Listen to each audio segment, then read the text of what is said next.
tal forma que nós acabamos perdendo a nossa autoestima.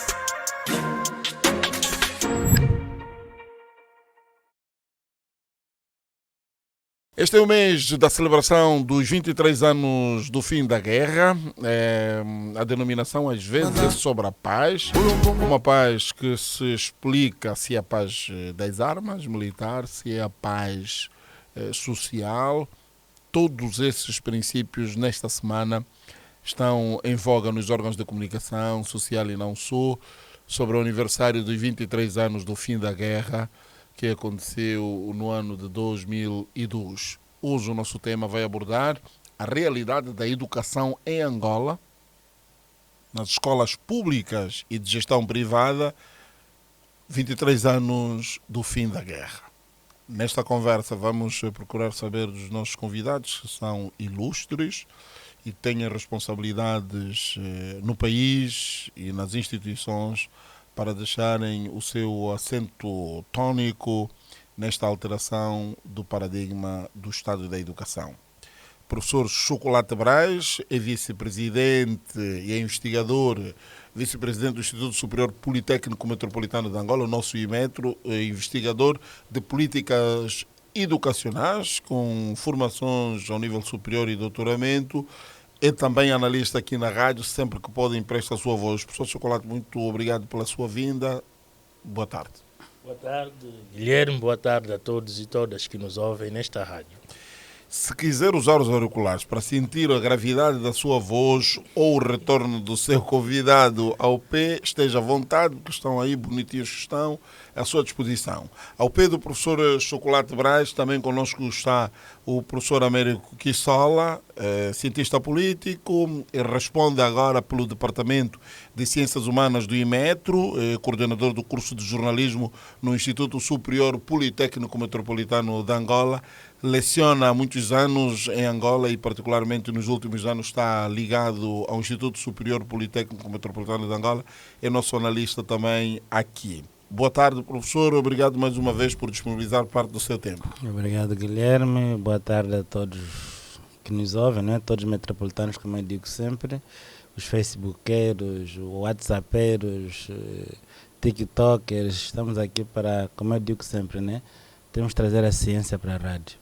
A ciência para a rádio. Esse é o nosso desejo e queremos alcançá-lo também. O nosso terceiro convidado, vamos salvaguardar o nome, porque não chegou ainda, para que, se houver alguma inconveniência, não coloquemos aqui a situação do seu nome, também é docente aqui. 23 anos vamos celebrar na sexta-feira do fim da guerra. O governo que sustenta o Estado fala em 23 anos de paz. Se formos aos léxicos, aos normativos, aos documentos, às definições, aos Googles, se formos para aqueles que foram os precursores desta expressão do latim, dá-nos outra indicação, embora o fim da guerra também surja, mas fala-nos do estado de paz social, de tranquilidade, de harmonia. Qual é a realidade da educação em Angola, quer no capítulo estatal, como na gestão privada, 23 anos depois de não estarmos mais preocupados de que não, o dinheiro do petróleo temos que comprar bomba, temos que comprar armas, temos que comprar carros, combustível para levar. Quer dizer que esse dinheiro já não é gasto por ali, podia ser gasto por alguma coisa. Como é que é a realidade, professor Braz? Assim, uma panorâmica, antes de colocá-lo às perguntas diretamente, faz-nos um rastreio de como é que estamos em termos de educação. Bom, Guilherme, mais uma vez, obrigado. Um abraço ao colega Américo e a todos e todas que nos ouvem. Bem, olhar para os 23 anos de educação em Angola, depois do conflito armado, eu vou preferir sempre dizer depois do conflito armado, ao invés de dizer da paz, por uma questão de honestidade intelectual e porque em política pública e em política educacional, falar de paz é falar de uma coisa que é superior ao fim do conflito armado, né? Conforme já colocou muito bem nas notas prévias. Analisar estes 23 anos de educação vai sempre nos obrigar a olhar primeiro para o nascimento da educação no contexto de Angola. Então vamos nos reportar a conquista ou a permissão da independência. Repare também que eu coloco sempre isso, ou é permissão ou é conquista. Portanto, nós não podemos falar da independência só como conquista, temos que olhar também para os processos que antecederam essa independência, os acordos havidos entre as diferentes partes envolvidas. Então, de 1975 a 2002 é o primeiro ponto de análise que eu faço da educação. E quando nós vamos olhar nesse período, vamos destacar 3 momentos fundamentais. O primeiro momento é o da nacionalização da educação. Até 75, a administração colonial portuguesa instalou um sistema educacional ineficiente, discriminatório para Angola. Ou seja, a colonização portuguesa não tinha interesses educacionais sobre Angola, não permitia que os angolanos autóctonos tomassem parte do sistema e nacionaliza-se o ensino. Portanto, o presidente Agostinho Neto lança a campanha nacional de alfabetização e, por via disso, cria-se um sistema de matriz angolana, ainda que tenha preservado alguns elementos da administração colonial portuguesa, nomeadamente a língua de ensino. Se, de um lado, o MPLA, Partido do Trabalho à altura, queria expurgar do sistema educacional todos os resquícios da administração colonial portuguesa, por outro lado, não foi capaz de retirar o principal elemento identitário da cultura portuguesa, que era a língua. Isto é um ponto. O segundo ponto é que, de 75 a 2002, Angola vai viver 2 repúblicas distintas, uma de 75 a 91 e outra de 90 a 92 a 2010. Né? Então, na Primeira República, os estudos estão a indicar que a educação em Angola foi influenciada pelas ideias educacionais do Bloco Leste, ou seja, dos países da antiga União da República Socialista Soviética. Estamos a falar fundamentalmente de Cuba e da Bielorrússia, que tinham um grande peso no pensar o currículo em Angola.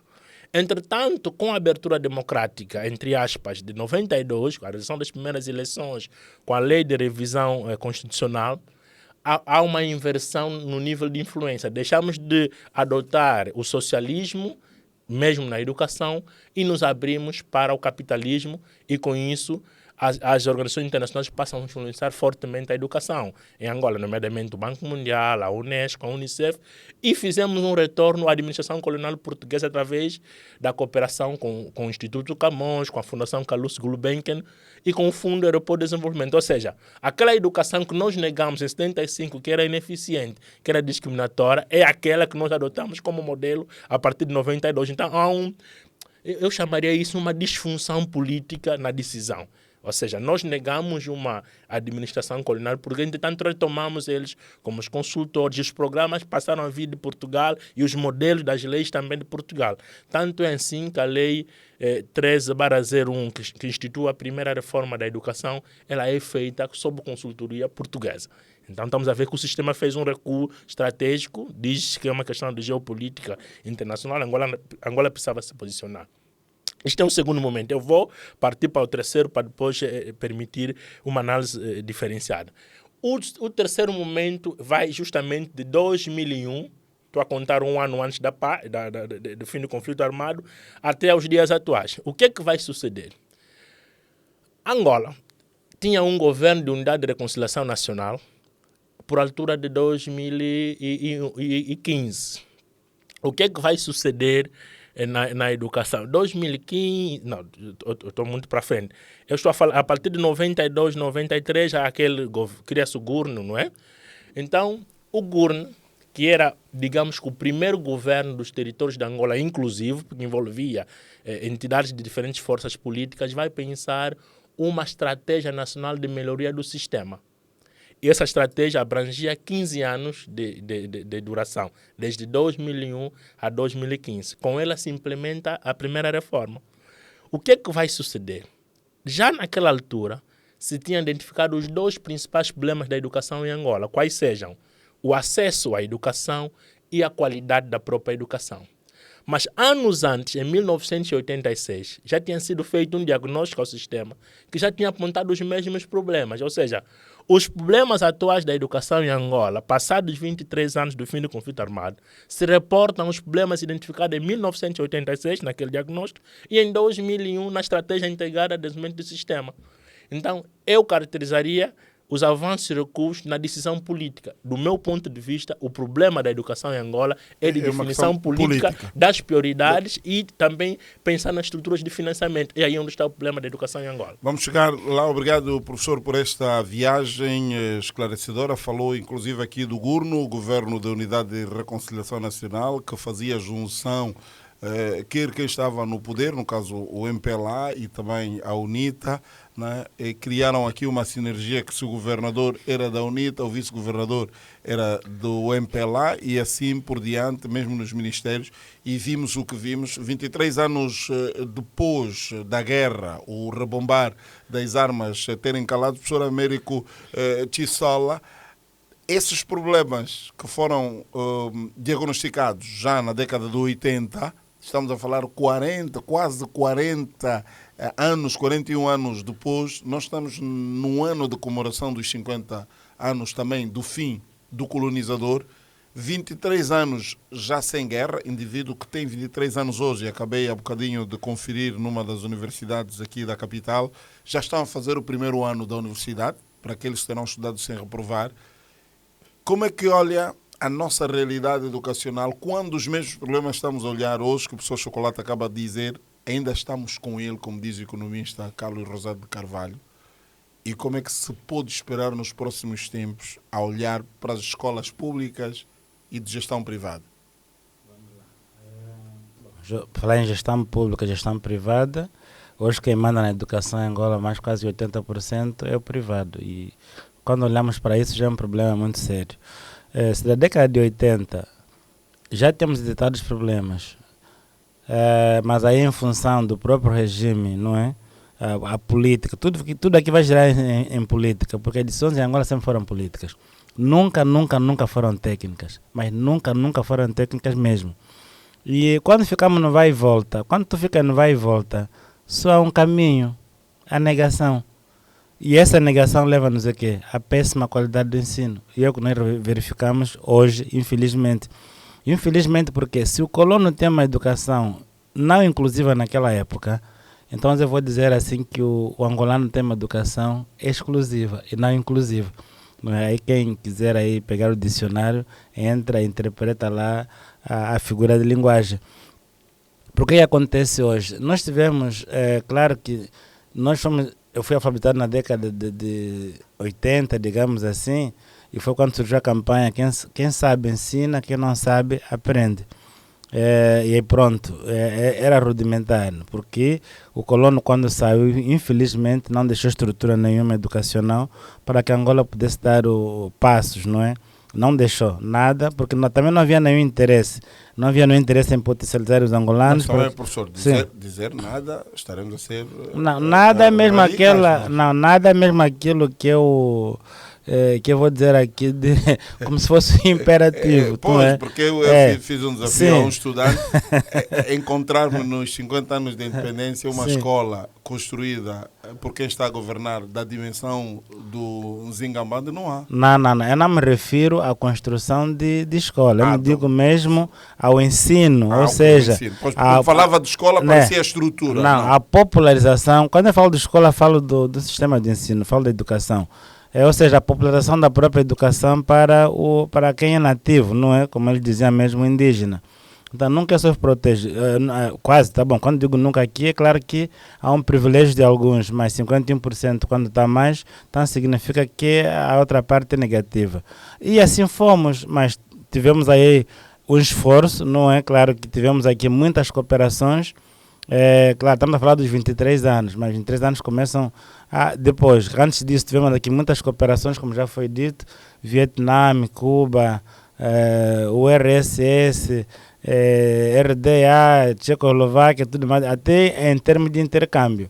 Mas, passado esse período histórico que já foi vivenciado, vamos chegar à conclusão que hoje, os nossos passos, não podemos dizer que evoluímos, não. Hoje, não dá para dizer que estagnamos, nós estrangulamos o sistema, porque nunca houve um modelo exato para a nossa educação. E sempre fomos na circunstância, ou seja... Mas por que se temos seres pensantes, onde- gente que estudou lá onde- fora e outros estudaram cá, 23 anos depois não conseguimos corrigir o tiro quando nós, em 1990, estávamos iguais ou melhor que a Singapura e que o Brasil.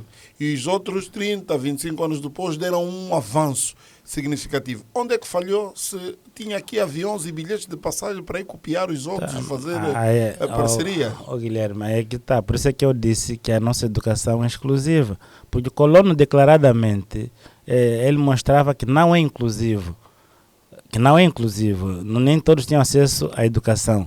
Agora, lutamos por uma independência que eu chamo de IN, sempre coloco IN entre aspas, depois vem independência, porque é uma falsa dependência de alguma forma, que em muitos segmentos continuamos amarrados. E, claro, tu disseste aí muito bem, tá bom, os aviões estão à disposição, eles viajaram para esses lugares todos, nós viajamos para esses lugares, continuamos a viajar para esses lugares, e eles também muito mais ainda. Mas então por que não se coloca em prática o que se faz lá para cá? Eu tenho dito, nós temos uma realidade. A nossa falha principal é não nos adaptarmos à nossa própria realidade. E queremos aqui impor teorias e conceitos que não, de alguma forma, satisfazem de forma eficaz o nosso intento. Então aí o que é que tu faz? Tá, no sistema colonial, tu dizias que tu tens o imperialismo, não é? Era assim, o imperialismo e o comunismo. O CAM, Cooperação de Ajuda Mútua Econômica, do outro lado tinhas a OTAN, a usação do Tratado Atlântico Norte. Era assim. E agora, passados anos, tu adotas aquele mesmo sistema que noutra hora tu dizia que era do imperialismo, não é? Adotas esse sistema e o que é que esse sistema se torna? Se torna exclusivo, ou seja, há uma exclusividade para uns e para outros ficam com os restos, é o que tem acontecido. O professor acha que Sim. isso é propositado, isto é planificado, ou as pessoas fazem por desconhecimento? Não, Guilherme, uma pessoa não inteligente não faz o que eles fazem. Para fazer isso, tem que ser inteligente, porque tu pensas em tudo, tu pensas nas consequências, tu pensas na barricada intelectual que vais colocar na cabeça das pessoas, tu pensas no atraso intelectual que essas pessoas terão para que não possam reivindicar, não possam construir uma mente crítica, e tudo isso é muito bem planeado. Por isso é que eu disse que tudo que é política, as pessoas são políticas. Enquanto os políticos sentam e excluem os técnicos nas decisões que deveriam ser técnicos, políticos só para assinar contrato, claro que tu estás a pensar tudo muito bem nas consequências e nos danos que isso dará. É o que acontece hoje. Vou dar um exemplo bem prático. Choveu e quando eu vinha da minha casa para cá, vistemos com várias pessoas, eu disse, olha, a culpa disso é nossa, estamos a votar, 2027 está aí. E ele me diz, vamos fazer como então? Se não dá para falar disso, não dá para falar como? Ou se falar aqui, você leva, se falar aqui, você é excluído. Eu até disse, é por esse tipo de pensamento, que quando uma pessoa tem microfone, vai à televisão, vai à rádio, pensa se dá a cara ou não dá a cara, mas temos que dar a cara, porque o que me assusta para mim é o silêncio dos intelectuais, não é? Intelectuais que se vendem, intelectuais que deixam-se corromper por tudo ou nada, disseste há bem pouco tempo, não dá para invejar os carros mais luxuosos de Angola, não dá para ter inveja deles, porque todo angolano sabe que contribui na compra daquele carro. Então significa que há mesmo um propósito nesse processo. Eu diria mais. Eu queria introduzir, sim, professor, um ponto de ordem. Queria introduzir já as perguntas estão preparadas. Sim. Mas deixa só fazer umas notas que estão muito alinhadas ao que o professor Américo coloca. A questão que nós temos é de nível 3. Por um lado, temos a fraca capacidade de análise política dos problemas educacionais, ou seja, o setor da educação, me refiro, os técnicos do Ministério da Educação e do Ensino Superior têm alguma fragilidade do ponto de vista da análise política contextual dos problemas, ou seja, podem ir a campo, podem fazer consulta pública, mas na hora da tomada de decisão têm muitas dificuldades de impor uma visão que possa melhorar. Mas não melhorar. terá sido fruto da debilidade educacional Mas também que receberam? Eu vou para lá, eu estou no primeiro nível, que é da capacidade intelectual dos agentes do Estado, dos técnicos, burocratas do Estado, dos ministérios, de fazerem valer uma posição política que possa melhorar. Do outro lado, temos a questão da indução de políticas, transferências de políticas ditas de boas práticas de outros países para o contexto de Angola. Por exemplo, nós somos capazes de transportar políticas e programas implementados na Argentina, nos Estados Unidos, no Brasil ou em outro país para Angola de forma crítica, sem que se olhe para o contexto como se o contexto angolano fosse o mesmo do contexto americano. Argentino. Veja, o nosso contexto... Do ponto de vista do professor, isso é um erro. Justamente. É um erro por quê? Porque o nosso contexto demanda outro tipo de decisão, tem outros tipos de problema. Nós temos mais de 60% de escolas sem acesso à eletricidade, mais de 80% de escolas sem banheiros funcionais. Então, é preciso atacar problemas contextuais e olhar como é que se pode adaptar agendas internacionais no nosso contexto. A última dimensão que eu iria colocar é justamente da formação e do capital intelectual. Qual é o valor médio do capital intelectual angolano? Um estudo do Banco Mundial de 2018, por exemplo, denunciou que uma criança que frequenta o 8º ano de escolaridade tem conhecimentos equivalentes apenas ao 3º ano de escolaridade. Isso já é um indicativo. E em Angola? Em Angola. Isso é um indicativo que a escola eventualmente não está a produzir, do ponto de vista intelectual, do ponto de vista moral e ético, o cidadão desejado. Então, aí demanda pensar nas prioridades do ponto de vista da filosofia da educação. Qual é a escola angolana? E eu iria colocar, nós temos escolas em Angola ou temos uma escola angolana, que é uma maneira do angolano fazer escola. Temos que pensar na filosofia dos processos. Então, veja, o professor Américo está a dizer, e eu tomo isso em jeito de denúncia, é a nossa incapacidade de pensar uma política estatal de educação. É a nossa incapacidade de pensar uma filosofia angolana de educação. É a nossa incapacidade de olhar para a educação os principais problemas. Nós continuamos a ter, dados do Ministério da Educação de 2020 e 2023, continuamos a ter 31% de alunos de escolas primárias que percorrem mais de 4 quilômetros para chegar à escola mais próxima. Mas em 86, o diagnóstico já dizia que o principal problema era o acesso às escolas, era a distância entre as residências dos alunos e as escolas. Então, como é possível que quase 40 anos depois não somos capazes de diminuir essa distância? E deixa dar aí um acréscimo. É o que acontece. E nós sabemos que até a 9ª classe está na lei de diretores básicos da educação. Quem deve levar o estudante à escola é o Estado. Quem deve dar alimentação ao aluno é o Estado. Quem deve garantir a educação é o Estado. Quem deve garantir o material para que o aluno possa estudar é o Estado.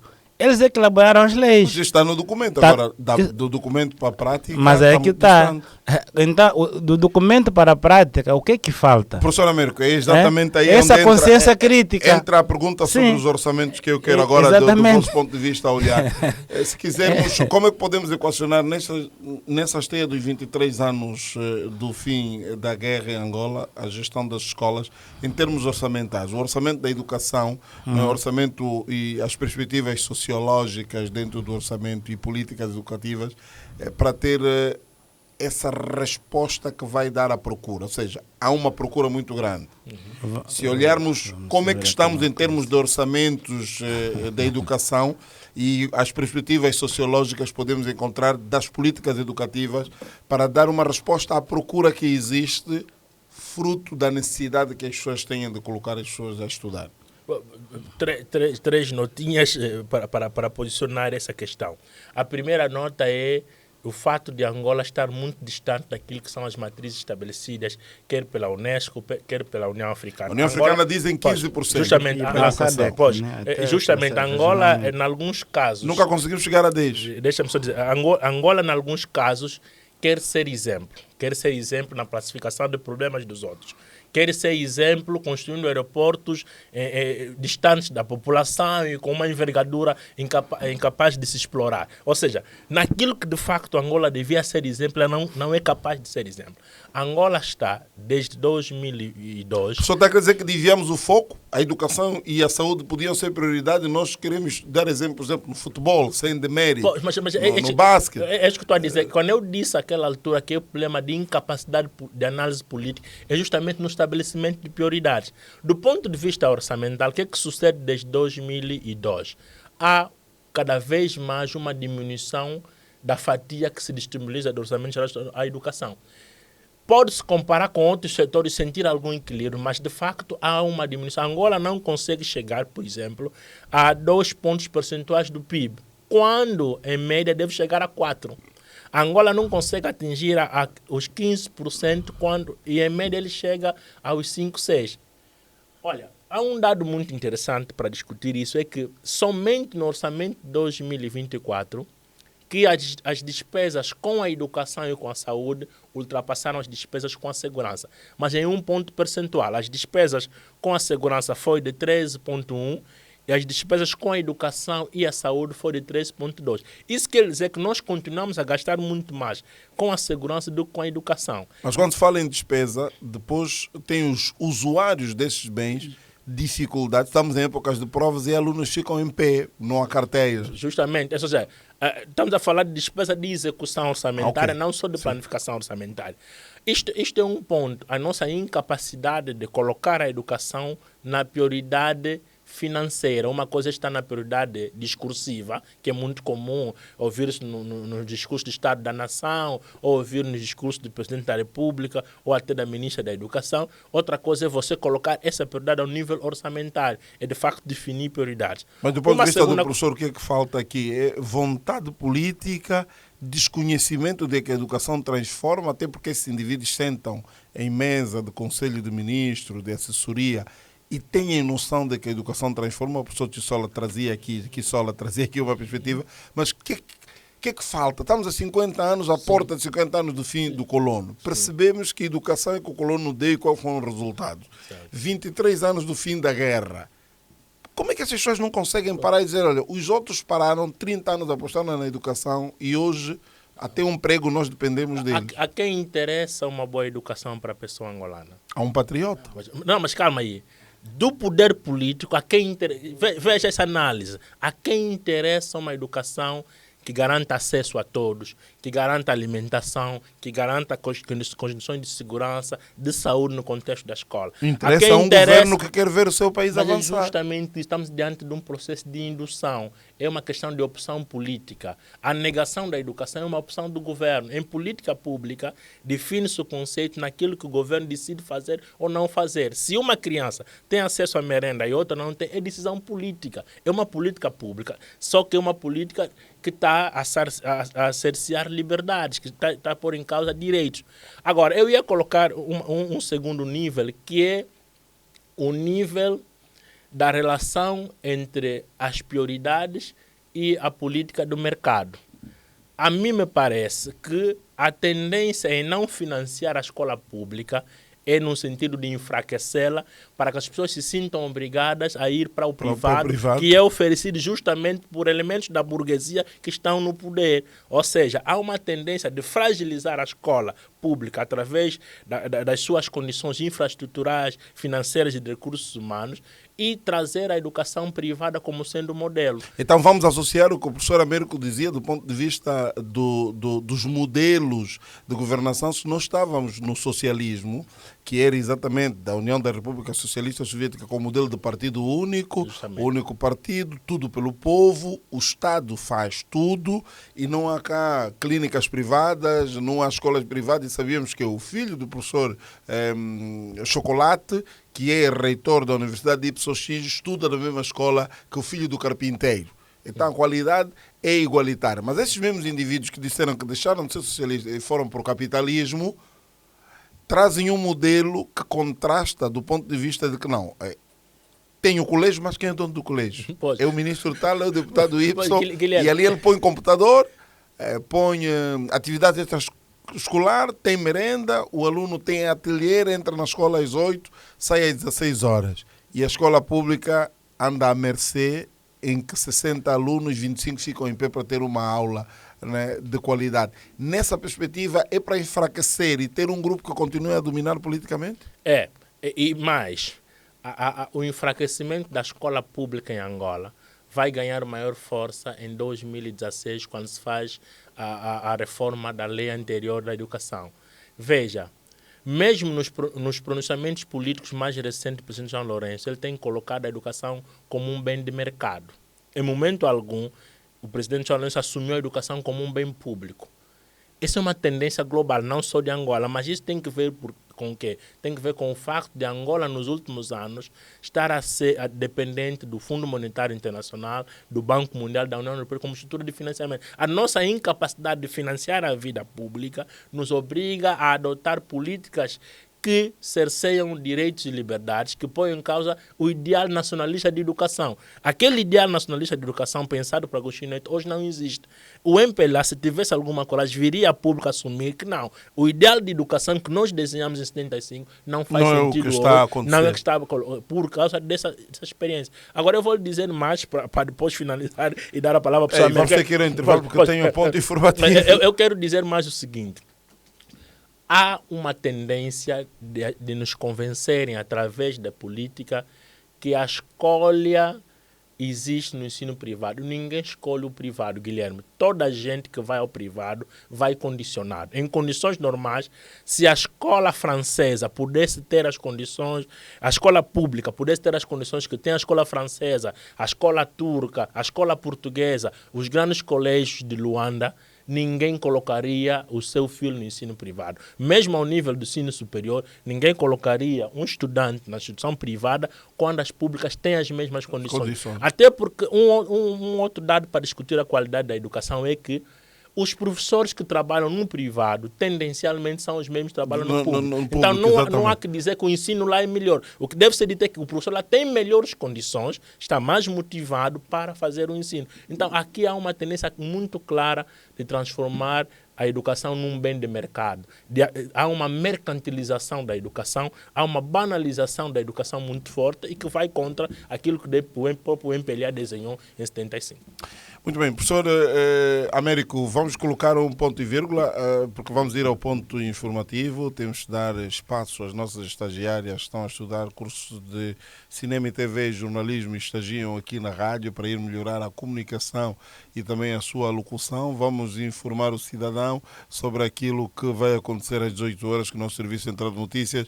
Nós vamos continuar a conversa. Estamos a falar da realidade da educação em Angola, nas escolas públicas e gestão privada, nos 23 anos do fim da guerra ou de paz. A conversa é sobre o orçamento da educação na perspectiva sociológica, política educativas e resposta à procura. E temos outros dois temas que vamos introduzir com o professor Chocolate Branco. 15 horas e 13 minutos, repita.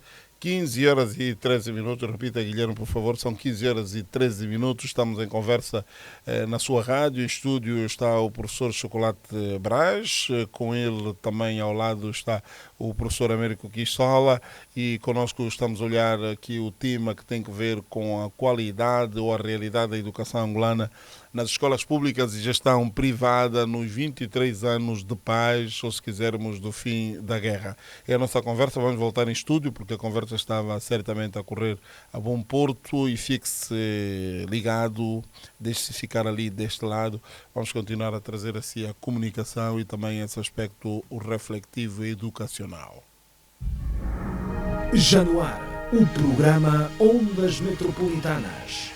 E voltamos, professor Chocolate Braz e Américo Quissola. A conversa era exatamente sobre o orçamento de educação. Daria o espaço ao professor Américo para uns 2 minutinhos, depois vamos olhar para que correntes pedagógicas predominam no ensino angolano. Vamos olhar ainda essa questão da educação. Professor Américo, o orçamento da educação, o orçamento, perspectivas sociológicas, políticas educativas e também resposta da procura que há. Mesmo tendo essa oferta, vemos que ainda há muita gente que gostaria de entrar para o ensino, mas tem grandes dificuldades. Como é que olha para a questão do orçamento na educação? Temos escolas com debilidades, professores não têm carteira, alunos do ensino primário, fala-se da merenda escolar, mas há quem diga é um fiasco, serve mais para ajudar os administradores a potenciar as suas riquezas particulares. Alunos que desmaiam na escola e percebeu-se que muitas vezes é por conta da fome. Às vezes uma escola até tem computador, das poucas que há, mas não tem urinórios. Os quartos de banhos criam problemas para as meninas de infecção urinária. Os professores continuam com o giz, que já não é um giz qualificado, o gesso que cria problemas de tuberculose. Há muitos professores com problemas de visão. Como é que esses orçamentos da educação são distribuídos? Só para pagar salários ou também olha-se para aquilo que são os meios importantes para a qualidade do ensino no produto final? Orçamentos, vamos lá. É vergonhoso porque Angola, sendo o que é, produzindo o que produz, comparativo é bom porque colocamos na balança e conseguimos fazer um denominador. Quanto é que a Guiné-Bissau consegue arrecadar por mês, assim, no Orçamento Geral do Estado? Quanto é que Cabo Verde consegue? Quanto é que São Tomé consegue? Isso é para dizer o quê? Que esses países, em termos educacionais, estão anos-luz de Angola. Moçambique está anos-luz de Angola. Mas, no entanto, Angola é o terceiro ou quarto maior produtor de petróleo no sul do Saara, assim, digamos assim, na África. É vergonhoso. Vergonhoso porque Angola assina acordos, é aquilo que diz, eu sempre vou bater sempre nessa tecla. Não nos adaptamos no espaço e no tempo. Ou seja, vem lá um acordo, olha, a partir deste momento, próximo ano, 15% para a educação. Angola, para estar bem na fita, como já foi dito aqui, vai lá e assina um acordo. Depois é que para e analisa quais são as prioridades que tem. E a educação em Angola não é mesmo prioridade, não é prioridade. Porque se assim fosse, veja, Guilherme, quem estuda no ensino privado é porque não encontra a qualidade no ensino do Estado. E se formos olhar aqui para os países que têm hoje um nível de educação avançado, todos eles são melhores qualidade de ensino. Recorrem basicamente ao ensino estatal. E nós aqui, quem corre para o estatal é porque tem condições, é porque busca condições e o contrário não acontece. 6% no inverso? Não. Quem corre para o estatal? Quem corre para o estatal aqui pode, tem dinheiro, não é? Não, para o privado, né? Privado. Tem dinheiro porque mensalidade de 1.400.000, 300 mil quase a mínima em um colégio só. Quem consegue isso, sinceramente, é a pessoa que não acredita no próprio Estado. E são figuras do Estado.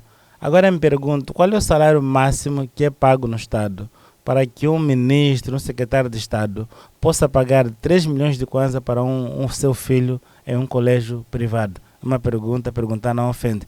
Então, enquanto estivermos nessas condições, Guilherme, vai ser difícil. Nós tivemos aqui grandes exemplos. No início mesmo, se taxa alguns países, Singapura, não é? Coreia do Sul, Islândia e outros países, mas pararam. Vamos parar. Vamos fazer o quê? Vamos investir na educação. Investir na educação, os resultados são palpáveis, são imediatos. Mas aquilo que eu sempre digo, como as decisões aqui em Angola são políticas, não há nenhum interesse em formar massa crítica e por isso é que nós estamos assim. É melhor emborrecer mesmo o povo, é melhor colocar argila na cabeça do cidadão angolano e não cérebro, para que ele não pense, dá um tiro na cabeça, ele começa a rir como se nada tivesse acontecido, que é o que tem acontecido hoje. E o que acontece? Outra coisa, quer dizer, estamos a falar de 23 anos de paz, o que foi feito nesse período? Paz, quer dizer, a pessoa até quando arrumam sinônimos, não conseguem dar a dimensão da própria palavra em si. A nossa guerra continua. Estamos aqui a discutir educação. É porque a guerra continua. E essa guerra é uma guerra social. É um país que está a dizer que é país de Angola. Que até nos bairros mais pobres hoje, Guilherme, tu tens pessoas a recolherem lixo. Isso dói, parte do coração. Parte mesmo. No bairro em que eu moro, que não tem milionários, não tem nada, aqueles contentores, mas tem coisa estragada do que outra coisa, comida estragada, mas há lá gente a recolher aquilo. E quando eu vejo que ao lado desse contentor está a passar um Lexus, está a passar um V8, olha, eu digo, puxa, mas que país é esse? Que país é esse? Há pessoas que não têm acesso à educação, acho que todos os anos, e um dado que eu peguei esse dia que eu fiquei assustado, se não me engano, para cada município, ou para cada província, se não me engano, parece que utilizam somente 3 milhões de kwanzas, que é o dinheiro da merenda. Quer dizer, com não sei quantas crianças matriculadas, e por isso é que esse dinheiro não chega mesmo, para logo na fonte a quem deveria distribuir, ou então ele destina a quem deveria distribuir. Ou seja, acha que julga que a questão da merenda escolar, a ideia foi boa, mas a execução está a ser sempre muito fora daquilo que são os ideais de atingir os objetivos, partindo do princípio de que, numa conversa que eu tive com o mais velho, dizia que no período pós-colonial, no início ainda tínhamos resquícios colonial, e mesmo no colonial havia o contínuo que circulava pelas salas com uma caixa de bolacha e ele distribuía. Todos os alunos tinham direito de receber este pacote de bolacha de água e sal. E eu perguntei por que a bolacha. Ele dizia porque aquilo era como que se fosse um impulso. Quem come bolacha depois tem a necessidade de beber bastante água. E essa água exatamente dá estabilidade no corpo. Então eles recebiam logo a princípio. Depois lá para as 10 horas tinha uma papa quente ou uma sopa. E nós vemos aqui, professor Américo, temos muita jimboa, tem muita couve, muito repolho. Olha. Era só ter água, sal e óleo e cebola para fazer algo quente para os meninos. Depois isso ajudaria também o absentismo escolar, não é? Tem. Trariam crianças que não vão à escola por causa da fome, Então, iriam à escola para comer e automaticamente aprendiam. Temos escola com espaço para fazer uma horta, não é? E essa horta podia servir de alguma coisa, mas esse espaço serve para quê? Para irrigar com urina, porque não há casa de banho, como se disse. Isso é mesmo verdade, não é? Não tem casas de banho. E quando eu vou insistir, o que está escrito na lei, no papel, ele é bonito, sim, está lá, bem escrito, para quem sabe ler, para quem sabe interpretar. Só que a prática não existe, não há prática nisso. E é que eu digo, não nos adaptamos no espaço e no próprio tempo. Se eles sabiam que não tinham condições de o fazer, por que é que fizeram? Claro, há os interesses ocultos, não é? Porque esse dinheiro sai do Orçamento Geral do Estado. Lá não fica, senão iria para fundo perdido. Então esse dinheiro sai. Já que não dá para dar para as crianças, vai para quê? Vai para comprar Lexus, não é? Eu sempre digo aviões, né? Aviões de luxo que andam na cidade de Luanda. Porque a nossa estrada, que nem pista de aeroporto são, mas conseguem, os aviões aqui conseguem locomover-se. E é o que acontece, infelizmente. Temos crianças debaixo das árvores, e todo mundo sabe disso. Aqui podemos dizer, todo mundo sabe disso, porque são estatísticas. Temos crianças que estão debaixo das árvores. Temos crianças que estudam com a ajuda das igrejas, aquelas capelas que são erguidas de pau a pique, que é para o domingo, mas que durante a semana serve de igreja, serve de sala de aula. E temos aqui professores. Quando eu viajo, geralmente eu de 15 em 15 dias vou para a minha Suíça, subentendo a Suíça com minha malange, eu vou até as aldeias. E tu nas aldeias, tu encontra uma aldeia que tem aí nem 1000 ou 50 pessoas, tens aí 2 professores. 2 professores, pagos pelo Ministério da Educação. E o que esses professores fazem? Nada. Porque a criança com a 8ª classe nem sabe soletrar. Nem sabe soletrar. As pessoas têm condições para trabalhar? Não tem, porque nem salas há. São esses que estão debaixo das árvores, não é? E que contam como estatística, porque a Unicef está bom, não é? Se tantas crianças estão matriculadas para a Unicef, ok, é verba que vem e é verba que não se distribui para as crianças. E aí continua, e assim continuamos. E enquanto as decisões forem desta forma políticas, o egoísmo, o egocentrismo de quem nos dirige, e eu repito mesmo aqui, fazem de tudo para que as pessoas tenham argila na cabeça e não cérebro. Vamos continuar a patinar nesse marasmo, não é? Não conseguimos cultivar uma consciência jurídica para que as pessoas também comecem a cobrar os nossos intelectuais para dizer isso que nós estamos a dizer nesses microfones. É quase que raro, não é? É raro. São pouquíssimos que têm a coragem de denunciarem. Nós o fazemos, eu tenho autoridade acadêmica para isso, o Chocolate tem autoridade acadêmica para isso. Também este é uma determinante da educação, né? Então, pois é, mas permita-me só fazer uma nota aditiva. Veja, professor Américo, existem experiências regionais na África do Sul, por exemplo, existem experiências internacionais no Brasil, do processo chamado de judicialização da educação. O que é isso, judicialização da educação? Sempre que um problema educacional não for capaz de ser resolvido ao nível das estruturas educativas, nomeadamente o Ministério, a Secretaria Provincial, a Direção Provincial, Comunal ou Distrital, esse assunto transita para os tribunais. Sim. O que sucede no contexto de Angola é que nem a Provedoria de Justiça funciona para atender agendas educacionais. De um lado. Do outro lado é que nós precisamos, de facto, aumentar a consciência jurídica, a literacia jurídica dos próprios pais encarregados de educação, de tal forma que eles compreendam que, do ponto de vista das normas, me refiro a uma norma constitucional, no artigo 21º da Constituição está escrito que a educação é da obrigação do Executivo. O Executivo tem de criar condições que assegurem o acesso universal ao ensino obrigatório e gratuito. Está na Constituição. Deixa eu só dar um exemplo. Está na lei de bases também. Ao professor Chocolate, não se enquadra, estamos muito longe de chegar a essa sociedade que é europeia.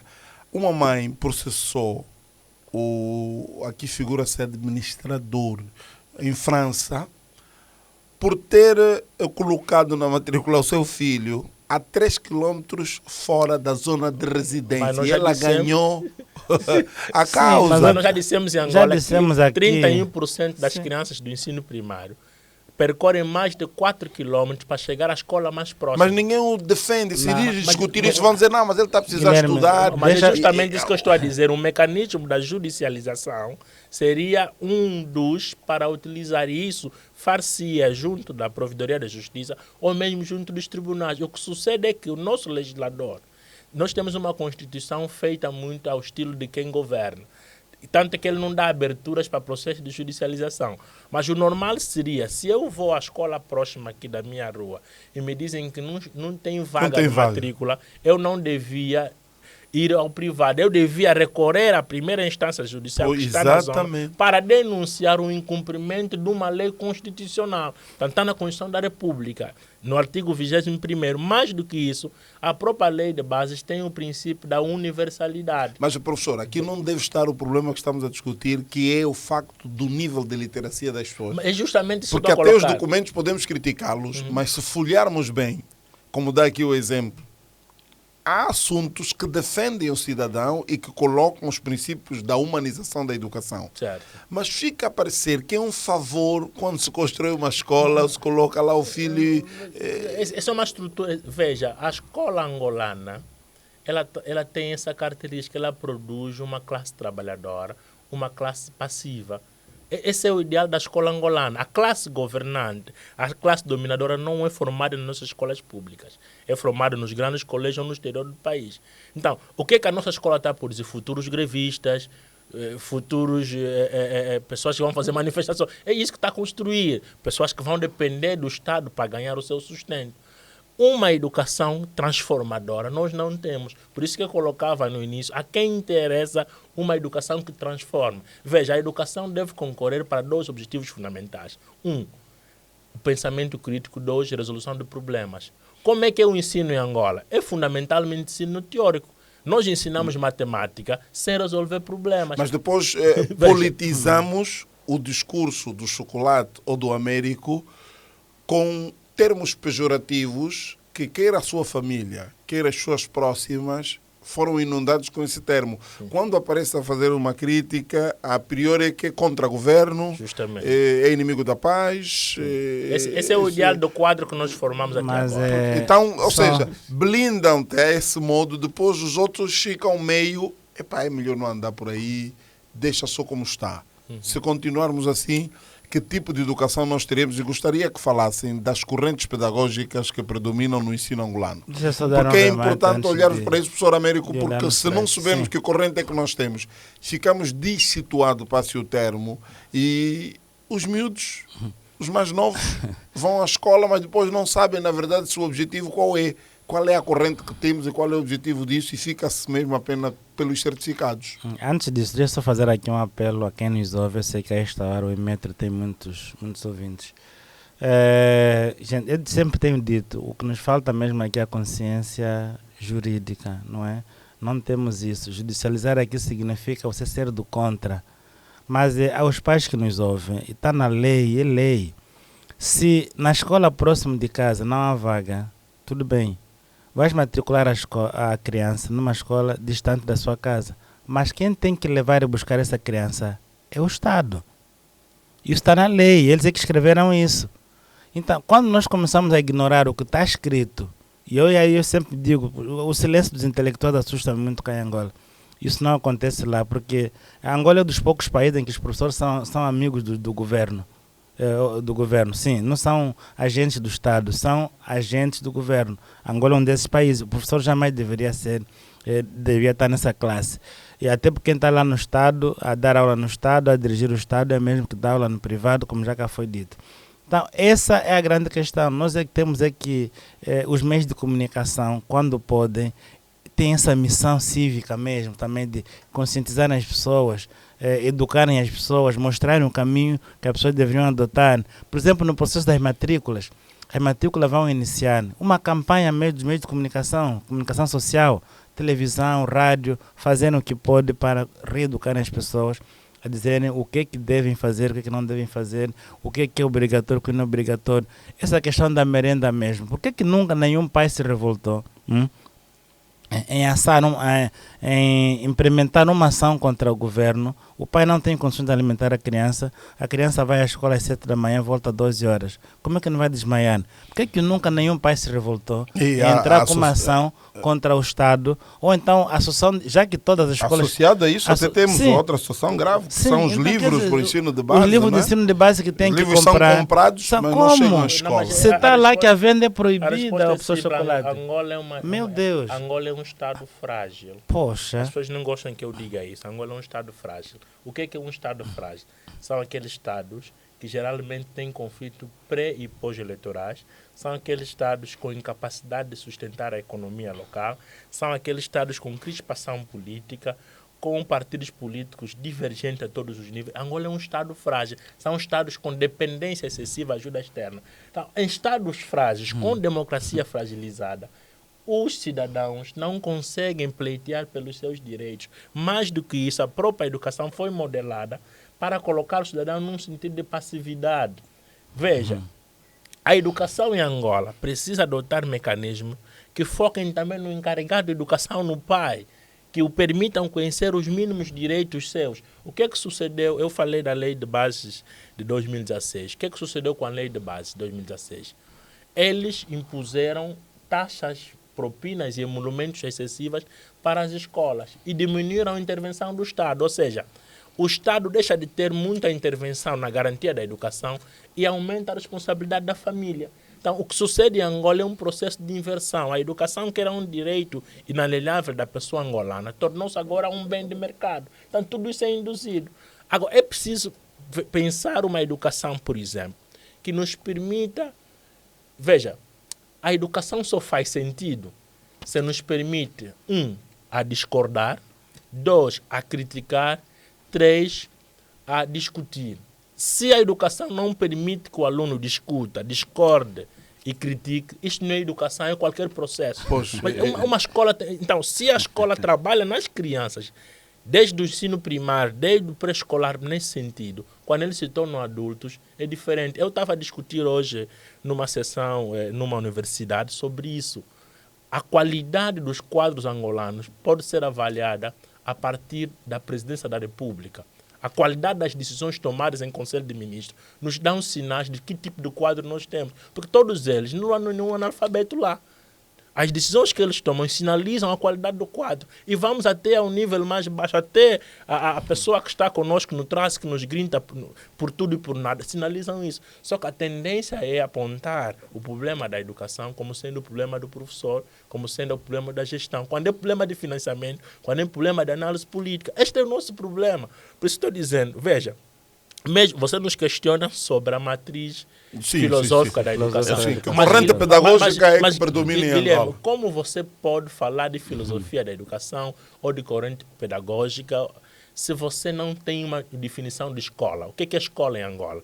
Em Angola, 4 paredes, de manhã pode ser escola, de tarde armazém, de noite uma discoteca. Nós não temos uma lei de infraestrutura escolar que defina condições mínimas de um edifício para se chamar escola. Tanto é que muitos colégios hoje nasceram como hospedarias, não tiveram lucro e transformaram-se em escola. Então, você tem que ter uma lei de infraestrutura escolar para definir estrutura mínima. Mesmo a linguagem pública é... Ou seja, 23 anos depois, aquela história de que criamos um processo de aceleração escolar, 23 anos depois já devíamos ter mudado. Por exemplo, uma escola do ensino primário de manhã não pode ser no período da tarde, uma escola do ensino secundário com as mesmas carteiras estudando alunos da 6ª e da 8ª classe. Você tem problemas em 2025.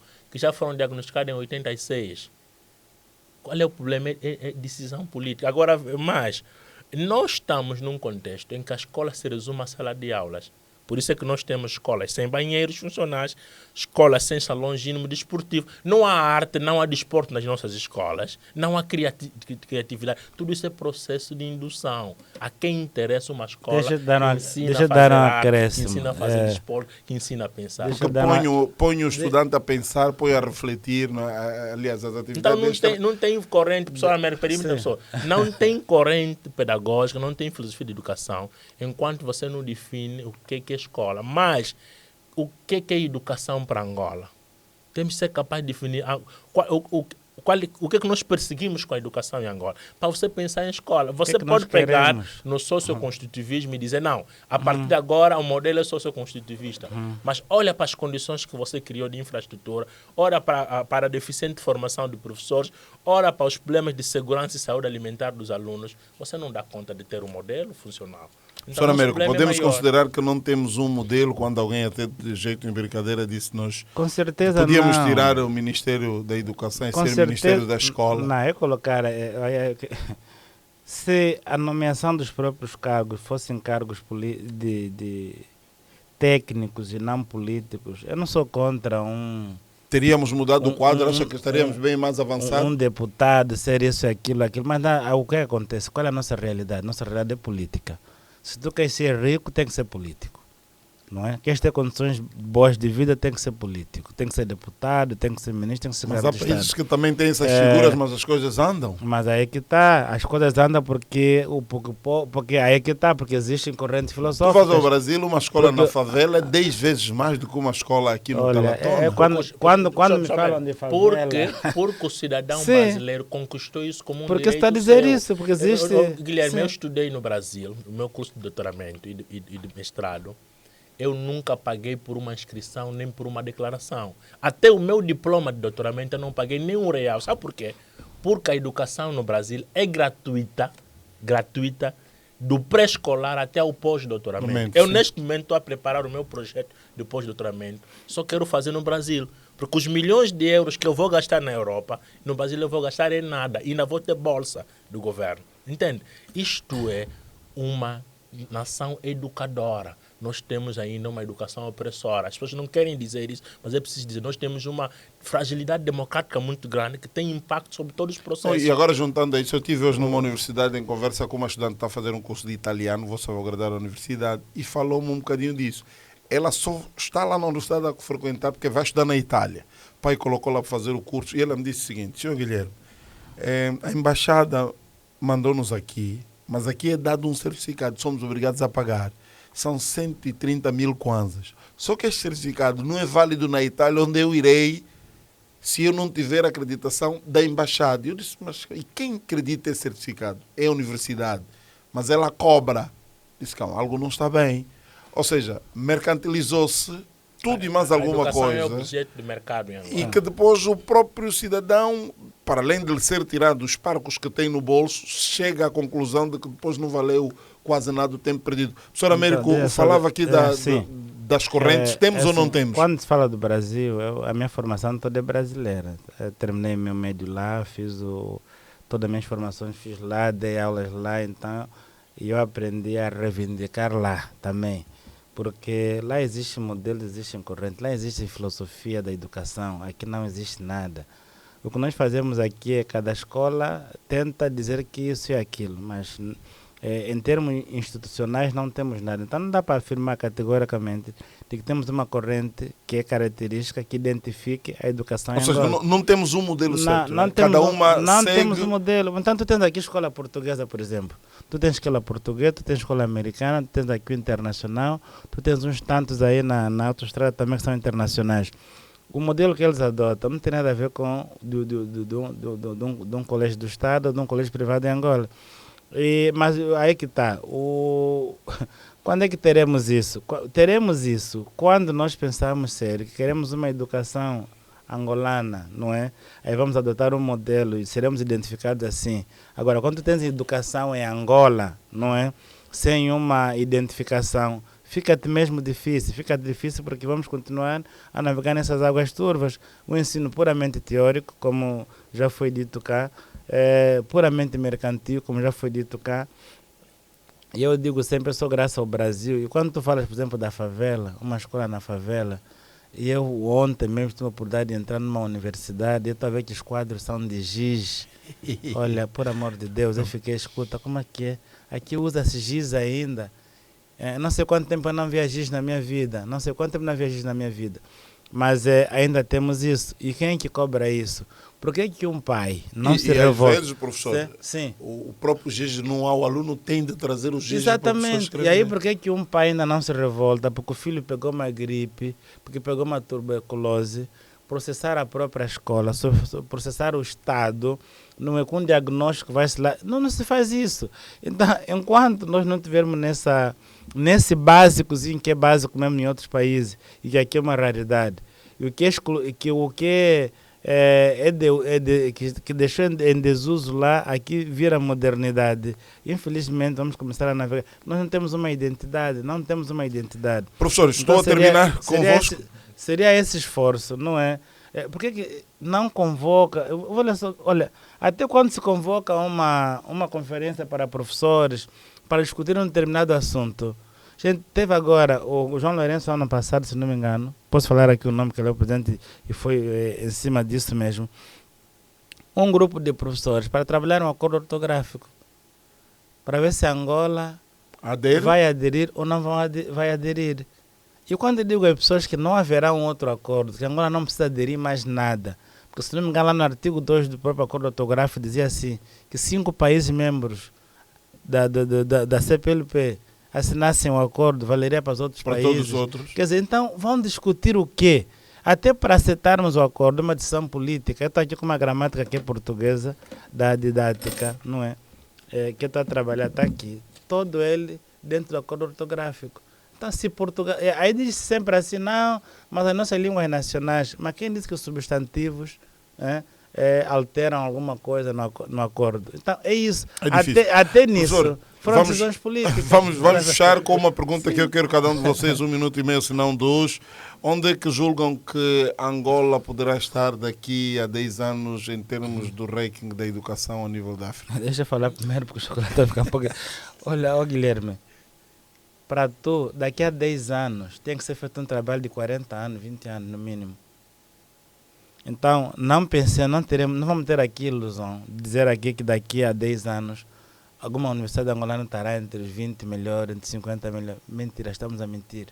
Ou mesmo no ensino de base, que nossa criança na 10ª classe, na 12ª classe ou na 9ª terá condições de saber ler, interpretar, produzir resumo, toda a conjugação verbal, toda a semântica. Mentira, estaremos aqui a nos enganar. Então daqui a 10 anos, olha, não sou otimista quanto a isso. Estaremos pior do que nós estamos.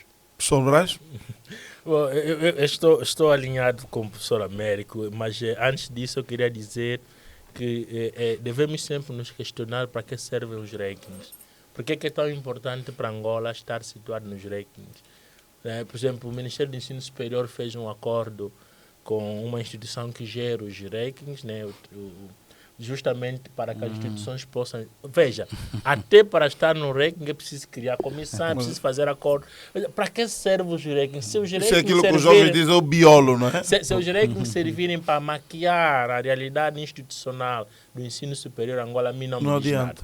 Agora, se os rankings servirem para, por exemplo, nos situarmos dentro de um quadro de produção de conhecimento e da sua utilidade para os problemas sociais e outros, aí me diz alguma coisa. Ora, o que eu vejo onde Angola pode estar dentro dos próximos 10 anos? Enquanto continuar o financiamento do FMI, do Banco Mundial, da União Europeia, eu acredito que vai estar pior. Justamente porque essas instituições, mais do que nos financiarem, eles dão a sua expertise, os seus especialistas, impõem os seus programas e já ficou claro que tendencialmente eles ignoram a realidade contextual. O que me parece que precisa ser feito primeiro é nós sermos capazes de criar um Conselho Nacional de Educação. Mas não é um conselho como esses conselhos econômicos especiais que reúnem uma vez ao ano e o que produzem de resolução não é tido nem em conta. Nós precisamos de um Conselho Nacional de Educação que envolva os diferentes atores, pais, encarregados de educação, professores, gestores, empresas, para definirmos qual é a prioridade na educação. Temos de ser capazes, por exemplo, de pensar que produto estamos a ter e como é que esse produto responde à demanda da sociedade como um todo e do mercado. Temos que pensar em termos de políticas, quais políticas são prioritárias. Nós temos 70% das escolas de ensino não universitário nas zonas rurais. Como empoderar as zonas rurais? Temos que pensar nisso. Muito bem. Temos que pensar, por exemplo, que nós temos cerca de 70%, 60% de alunos no ensino primário, mas o orçamento da educação maioritário para o ensino secundário. Como é que você tem maior grosso de alunos no ensino primário, mas o orçamento é inferior em relação ao ensino secundário? Então, são coisas que só um Conselho Nacional de Educação é capaz de pensar. Não esses pequenos fóruns que chamam amigos, não. Um Conselho Nacional. Uma segunda coisa, nós precisamos de facto de avançar com uma lei de infraestrutura escolar. Isso é urgente, não podemos continuar a ter escola reduzida à sala de aulas. Terceiro, nós temos que pensar numa outra estrutura de financiamento da educação. Eu não estou a me referir somente à OGE. Significa o quê? Nós temos tido reservas internacionais líquidas, nós temos tido excedente na produção de petróleo.